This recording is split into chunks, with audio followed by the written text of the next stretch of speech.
ఇప్పుడు ఈ వీడియోలో ఏం చూడబోతుంటే మెమరీ క్రియేషన్ ఎలా జరుగుతుంది జావాలో చూడబోతున్నాం. సో దీని చూడ ముందు 2 types గా డివైడ్ అవుతాయి. ప్రిమిటివ్ డేటా టైప్స్ కి memory allocation creation and reference variable కి memory creation.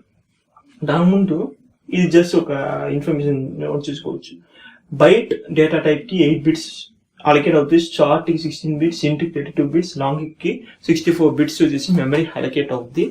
So primitive data types byte a equal to 7 ఇది ఒక వేరియబుల్ డిక్లరేషన్ అసైన్మెంట్ చేస్తే a ఓడ 7 ఓడ binary representation 5 zeros and 3 ones అది డైరెక్ట్ గా ఆ ఏ వేరియబుల్ కి ఉంటుంది. ఇది primitive data type. Versus reference variables కి కేస్ విచ్ ఇస్ కొంచెం కాంప్లెక్స్ గా ఉండొచ్చు, లేకపోతే కొంచెం డిఫరెంట్ గా ఉండొచ్చు.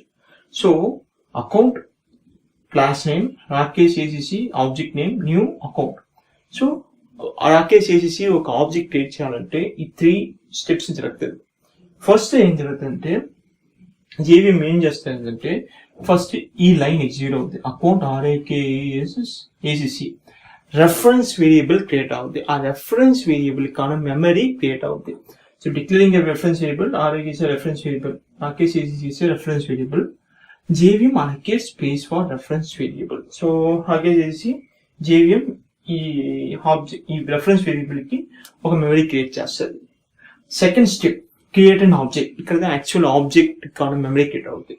సో న్యూ అకౌంట్, ఈ న్యూ అకౌంట్ చెప్పిన వల్ల ఏమవుతుందంటే న్యూ అకౌంట్ ఒక అకౌంట్ ఆబ్జెక్ట్ క్రియేట్ అవుతుంది. JVM allocate space for new account object in heap. So heap లో ఒక పార్ట్ వచ్చేసి అకౌంట్ ఆబ్జెక్ట్ క్రియేట్ చేస్తుంది. సో ఇది రెఫరెన్స్ వేరియబుల్, ఇది అకౌంట్ ఆబ్జెక్ట్, రెండింటిని లింక్ చేయాలి. ఆ లింకింగ్ థర్డ్ స్టెప్ జరుగుతుంది. సో ఈ రెఫరెన్స్ వేరియబుల్ కి ఈ అకౌంట్ ఆబ్జెక్ట్ ని లింక్ అవుతుంది. ఈ మాట 3 steps లో యాక్చువల్ గా ఒక రెఫరెన్స్ వేరియబుల్ క్రియేట్ అవుతుంది. థ్యాంక్స్.